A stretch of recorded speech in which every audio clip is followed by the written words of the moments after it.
Halo semuanya, kembali lagi di channel, apa sih nama channelku? Ya, pokoknya itulah ya. Kita nggak penting nama channelnya, yang penting kita kembali lagi di YouTube ini untuk mulai melanjutkan materi kita. Bukan materi ya, konten ya. Konten gimana kalau kita mulai freelancing jasa pembuatan website dari nol di tahun 2026. Oh ya, kemarin terakhir itu kita udah sampai di ini ya, instalasi template ya, template sampai bisa digunakan. Nah, kemarin ada yang kelewatan sebenarnya stepnya, dan ini sangat penting ya teman-teman, yaitu ini, install SSL. Jadi eh, apa sih fungsi SSL itu? SSL itu kalau dalam itu adalah salah satu ini ya, faktor atau eh, penentu dari keamanan sebuah website gitu. Jadi biar kalau ada transaksi di dalam website itu seperti data kartu kredit itu tidak bisa dicuri gitu. Misalkan kalau website kalian itu memiliki payment gateway atau semacamnya, nah itu wajib ya menggunakan SSL. Dan juga SSL ini bagus untuk SEO website kalian ya. Jadi karena aman, Google akan lebih merekomendasikan website-website yang menggunakan SSL. Kalau secara apa ya, secara definisi ya, mungkin kita coba cari di Google aja ya. Ya, SSL adalah Secure Socket Layer, yaitu protokol keamanan yang menginskripsi data dikirim antara browser pengguna dan server. Ya kan, memastikan privasi dan integritas data, mencegah pencurian informasi sensitif seperti kata sandi dan detail kartu kredit ya, tadi yang aku bilang ya. Ini biasanya ditandai dengan URL-nya harus diawali dengan HTTPS atau ikon gembok di URL-nya. Contohnya kayak gini. Nah ini. Nah kalau kalian misal ke Google, terus kalian klik nih tanda ini nih. Nah kalau connection-nya is secure, nah artinya apa? Dia pakai SSL teman-teman. Sertifikatnya valid, kita bisa lihat di sini. Nah ini ya, siapa penerbitnya, expirednya kapan. Nah ini juga kelihatan ya, detailnya seperti apa, seperti itu. Nah, kemarin karena di hostingku ini, domain build web pro ini udah ada SSL-nya ya. Jadi yang subfoldernya itu jelas langsung langsung otomatis dapat SSL seperti itu. Tapi aku mau tunjukin ke teman-teman gimana caranya untuk install SSL di cPanel dan nanti juga di hPanel. Oke, yang pertama kita di cPanel dulu ya kali ya. Nah, SSL itu menunya ada di sini teman-teman. Kita ketik di sini SSL dan klik ini ya. Nah, ini kalau di sini kayaknya ini tipenya yang SSL-nya auto install. Nah, sebenarnya bisa di manage di sini teman-teman. Untuk SSL free itu kita bisa manage di sini. Nah, kayak gini. Nah, nanti kalau mau install lagi tinggal di select domainnya, terus dicari domainnya yang apa, langsung so kayak gini deh, aku coba ya, contohin misal seperti ini, terus klik ini ya, autofill by the domain. Nah itu otomatis nanti SSL-nya terinstall dan tinggal diklik install. Nah ini karena udah ada SSL-nya, jadi nggak aku install lagi ya, kayak gitu. Oke, kita lanjut di hPanel ya. Kalau di hPanel itu menunya harusnya sama SSL ya. Oh, kalau hPanel dia di apa namanya, di setiap domainnya ya. Jadi misal kita mau kelola yang ini deh, kita ke dashboard. Ini ada hostingnya nggak sih? Oh ada teman-teman. Nah, menu SSL-nya itu cari di sini kayaknya. Nah ini ya, di keamanan SSL. Jadi kalau di hostinger kita pilih domainnya dulu, baru kita masuk. Nah kalau di hostinger juga itu biasanya begitu domain kamu pointing ke hosting, itu otomatis SSL-nya akan aktif. Gitu sih. Nah, kalau mau dihapus ini ya, bisa di-uninstall dari sini. Itu. Nah, ini kalau misal kondisinya tidak aktif, kita bisa klik ini, nanti buttonnya itu akan berubah jadi install gitu.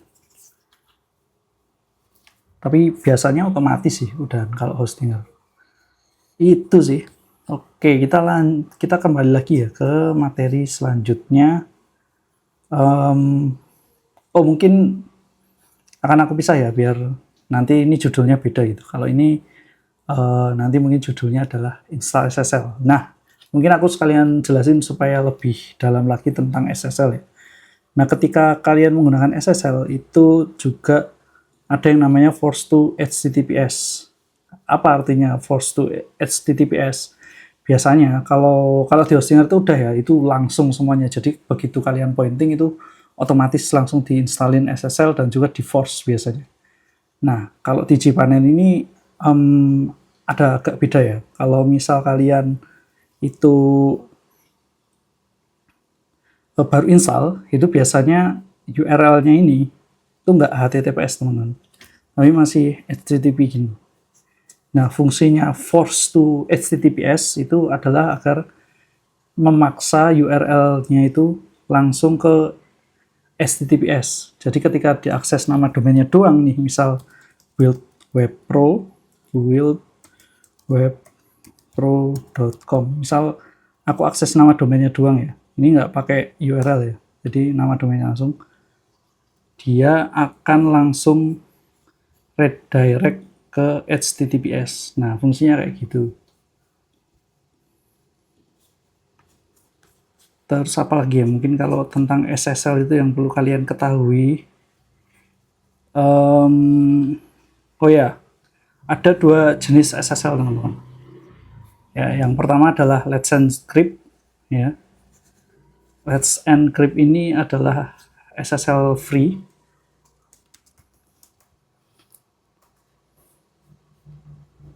Itu free ya. Cloudflare itu juga punya, dan kebanyakan layanan hosting pasti pakai kayak gitu karena memang ini suatu fitur yang free, jadi semua bisa pakai ya website. Minimal banget kalau kalian nggak mau pakai SSL yang berbayar ya pakai SSL ini kayak gitu. Terus ada SSL itu yang berbayar, misalkan Komodo SSL. Nah, Komodo SSL dia berbayar teman-teman. Kenapa berbayar? Ini setauku ya, tapi nanti kita coba tanya ke AI apa bedanya. Tapi setauku SSL Komodo itu kenapa dia premium itu karena ini bit bit enkripsinya itu lebih besar, itu satu ya kan. Terus dia punya garansi, semacam garansi gitu. Kalau terbukti ya SSL-nya dia itu berhasil ditembus, dia tuh siap ganti rugi gitu. Ada warantinya kayak gitu. Ya aku lupa ada tulisannya itu di mana itu. Dulu aku pernah belajar tentang SSL ini dan salah satunya itu gitu. Nah ini $50 relaying party warranty ya. Ini warantinya mereka. Nah, untuk bedanya mungkin kita langsung aja ya cari di Google. Jadi sebenarnya hal-hal seperti ini tuh nggak perlu diingat-ingat, cuman kalian perlu tahu aja perbedaan SSL Let's Encrypt dan Komodo SSL. Bisa kayak gini ya. Nah, ini ya secara oh ya, Let's Encrypt itu validasinya domain validation DV. DV itu maksudnya domain validation. Berlakunya itu biasanya 3 bulan sekali atau 90 hari, tapi bisa diotomatisasi untuk diperbarui. Itu bisa tanpa segel situs. Segel situs tuh apa ya, misal aku buka ini Niaga Hoster apa ya, Niaga Hoster tuh kayaknya SSL-nya yang agak beda, atau udah sama aja ya. Siapa yang ngeluarin? Oh, Sektigo ya. Oh ya, berarti benar beda. Kalau di sini kayaknya sama aja. Coba kita kalau di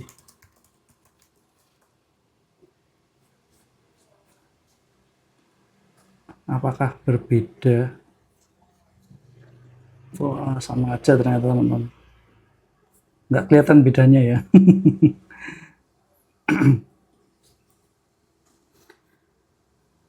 Tapi kita baca aja mungkin. Kita supaya tahu ya. Tadi lesson script itu gratis, otomatis, tapi masa berlakunya 90 hari dan itu bisa otomatis diperbarui. Seperti itu. Tanpa segel situs, dukungan komunitasnya ada dukungan komunitas kayak gitu. Sementara Komodo yang sekarang itu namanya Sektigo ya. Ya tadi ya, kayak perusahaan tuh biasanya udah main di level SSL yang berbayar ya, karena kalau dulu tuh SSL itu di sini tuh ada tulisannya cuy. Kayak SSL-nya tuh ada nama perusahaannya gitu. Jadi untuk validasi lah kalau zaman dulu. Tapi karena dulu itu SSL, nggak semua web itu pakai SSL kayak gitu. Walaupun sekarang ada ya untuk web-web ilegal itu biasanya juga nggak pakai SSL. Karena mereka nggak bisa install juga kalau web-web ilegal. Cuman kalau dulu tuh benar-benar kayak liar lah pokoknya. Informasi tentang SSL tuh masih orang-orang masih awam gitu. Tapi kalau sekarang tuh udah kayak kewajiban gitu ya kalau pakai SSL itu. Nah, kita lanjut lagi ya. Sementara Komodo Sektigo itu bagian dari Komodo yang jadi Komodo berbayar. Banyak pilihan seperti positif SSL, essential SSL, bisa validasi lebih tinggi, OE atau EV. EV itu kalau nggak salah, aku lupa namanya. Validation, pokoknya beda validation. Kalau license kan dari domain. Kalau si EV sama OV ini nggak lewat domain gitu. Ada perbedaannya gitu. Ada segel garansi ya, ada segel, ada garansi yang tadi aku bilang ya, mereka bakalan garansi kalau misalkan itu tembus. Oh ya ini ya, validasinya bedanya. Tapi kita coba lihat ini. Kalau untuk Let's Transcript itu ya domain validation ya, by domain gitu.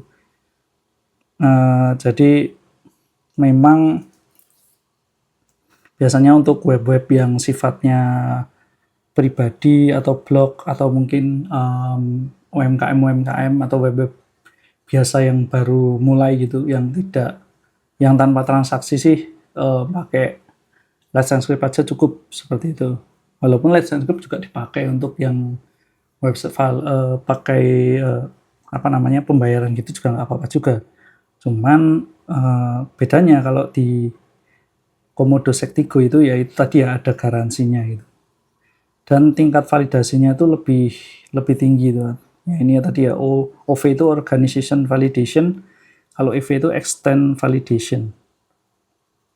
Dan masa berlakunya 1 sampai 2 tahun. Tentu saja ada trasil. Nah, ini ya. Sebenarnya trasilnya ini loh yang nggak kelihatan kalau di browser. Mungkin di browser-browser tertentu itu masih kelihatan. Jadi ketika kita klik bagian ujungnya ini, itu tuh nggak kayak gini. Ada langsung keterangannya SSL-nya siapa gitu. Seperti itu.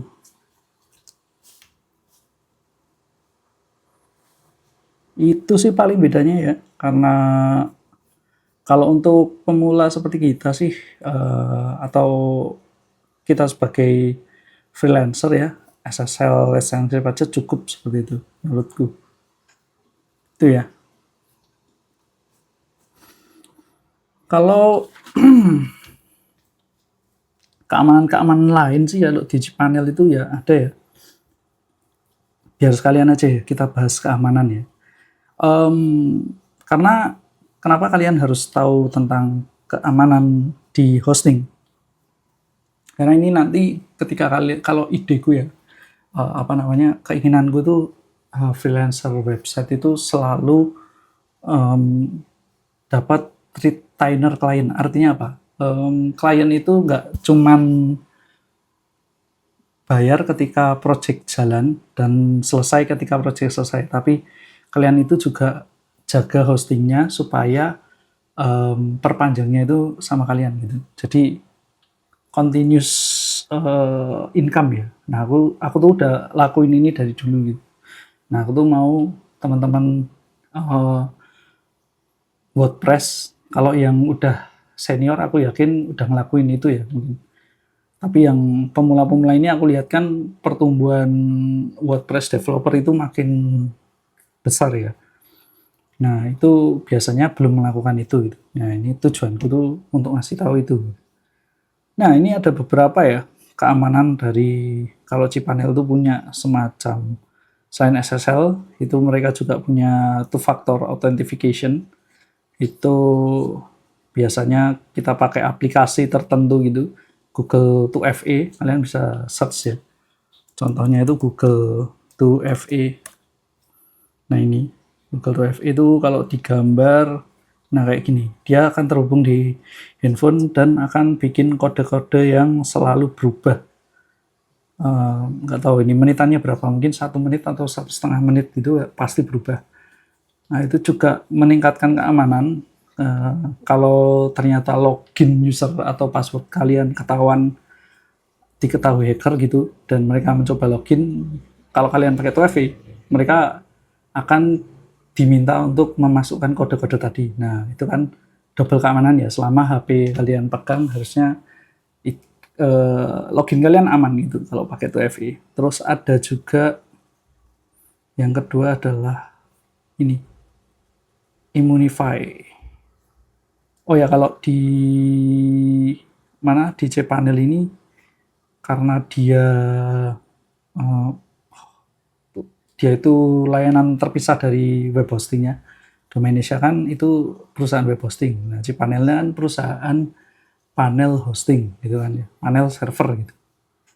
Nah, biasanya level 2FA-nya itu di bagian Domainisia itu ada 2FA-nya. Kalau kalian daftar Domainisia dan mau login itu biasanya mereka akan asking kode OTP dari email gitu. Nah, itu juga bentuk keamanan. Nah, Immunify ini adalah keamanan dari sisi malware ya. Jadi dia adalah plugin untuk scanning malware yang dipakai oleh server cPanel kayak gitu. Ini proactive defense ini ngaturnya dari server admin ya, bukan dari user seperti kita gitu. Kalau kita tuh cuman bisa ngecek sama minta scan selalu.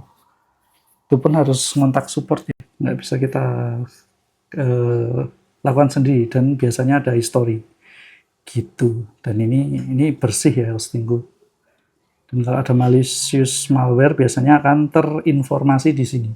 Nah, teman-teman, di WordPress itu sebenarnya aman kalau kalian selalu update terus ya. Mulai dari core WordPress-nya, plugin temanya itu diupdate terus kayak gitu. Nah, itu harusnya aman seperti itu. Tapi kalau kalian kalau user itu kan biasanya mereka ya pakai aja kan, kita ngerti itu namanya update dan segala macamnya. Nah, itu peran kita ya sebagai seorang freelancer itu memang harus memastikan hal-hal ini dipahami, atau ya paling benar ya kita pegang aja gitu servernya, biar kita yang bantu mereka kayak gitu. Di win-win solution. Itu Immunify. Aku belum terlalu eksplor sih. Ada lagi nggak ya keamanannya si Domainisia ini selain SSL dan TV, dan juga itu ada mode security ya. Mode security-nya ini udah on ya. Mode security yang nggak terlalu, kalau mode security ini sebenarnya bisa diatur di level HT access langsung di websitenya ya. Tapi bagus lah kalau cPanel punya fitur yang otomatis ngaktifin kayak gini. Kalau mode security ini sebenarnya supaya apa ya, kalau aku lupa ya, agak lupa definisinya, cuman dia tuh menghalangi agar nggak bisa diinjek gitu websitenya. cPanel.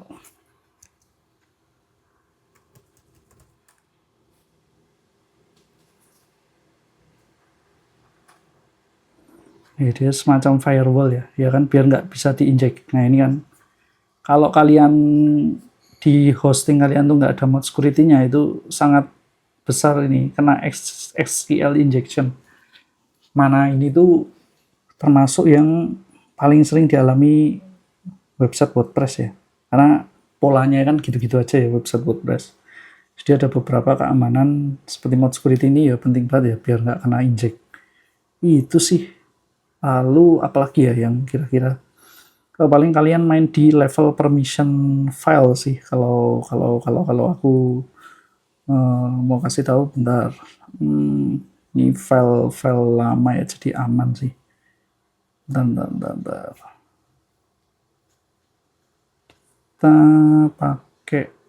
pakai webku aja. Waduh, udah aku pindah ternyata.